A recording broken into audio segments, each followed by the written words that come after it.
तर खासदार संजय राऊत ठाकरे बंधूंची एकत्रित मुलाखत घेणार आहेत। संजय राऊतांनी ट्विटरवरून याबाबत माहिती दिली आहे। आता दणदणीत खणखणीत मुलाखत अशा आशयाचं ट्विट राऊतांनी केलंय।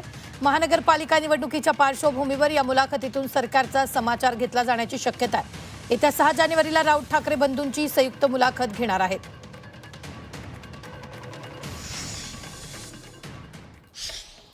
मुलाखतीला या वेळेला माझ्याबरोबर महेश मांजरेकर आहेत।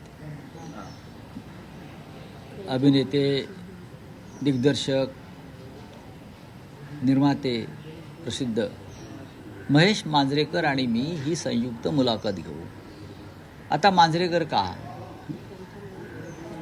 त्यांनी सुरुवात केली एका मुलाखतीतून, एक प्रश्न विचारला आणि त्यातून राजसाहेबांनी जे उत्तर दिलं त्यातून ही संपूर्ण संयुक्त ही प्रक्रिया सुरू झाली। एकत्र येणं, चर्चा करणं।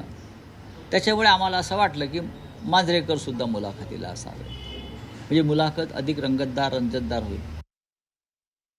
कधी घेता आहात आणि ही कधी टेलिकास्ट होणार, म्हणजे कधी? ही मुलाखत 6 तारखेला आम्ही घेत आहोत।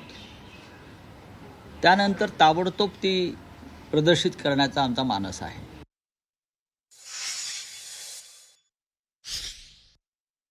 एका फिक्सिंग राहतं, फिक्सिंग आहे। ते प्रश्न लिहून देतात, ते प्रश्न उत्तर वाचतात। असं आहे की ते मुलाखत कुणाची आहे? संजय राऊत जी मुलाखत घेतात तिकडे ते उत्तर देतात। ऑलरेडी पहिलेच ब्रीफिंग झालं असतं, नोट तयार असतं, त्यांची नोट तयार, यांची नोट तयार। फक्त मीडिया समोर येण्याकरता हा प्रपंच केला असतो। मला असं वाटतं की एवढे सारे मीडिया आहे महाराष्ट्रामध्ये, सर्व मीडियाच्या माध्यमातून झालं तर बरं होईल। नवे लाफ्टर शो या निमित्ताने आपल्याला रील्स बघायला मिळतील की कोण कंपाऊंडर आहे, कोण डॉक्टर आहे, तोंड पाण्याने हात धुतात, गरम पाण्याने कसं हात धुवायचं, किंवा लहान वयात मी लहान होतो, असे सगळे जोक आपल्याला बघायला मिळतील। आपल्या सगळ्यांचं चांगलं एंटरटेनमेंट होईल, चांगलं रील्ससाठी कंटेंट मिळेल। त्यामुळे आपण सगळेजण या मुलाखतीची निश्चितपणे वाट बघू। हा मोठा लाफ्टर शो या निमित्ताने महाराष्ट्राला बघायला मिळणार आहे। तर आता यावर संजय शिरसाटांनी प्रतिक्रिया दिलेली आहे, आपण पाहूया। लोकसभा असेल, विधानसभा असेल, महानगरपालिका असेल, अशा वेळेला ही मॅरेथॉन मुलाखत घेतली जाते शेवटच्या 3 दिवसामध्ये। आणि आता ठाकरेची तोप धडधडणार, सगळे फुसकेबार असतात, तेच विषय असतात। मुंबई महाराष्ट्रापासून तोडणार, आम्ही ती तोडू देणार नाही, आम्ही कुणाच्या हे करू ते करू, काय काय लावतील त्याचे वाक्य।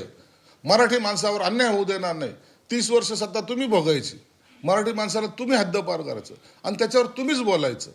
हे सगळं जे आहे ना नाटक, आता ह्याचा 3रा पार्ट सुद्धा संपलेला आहे।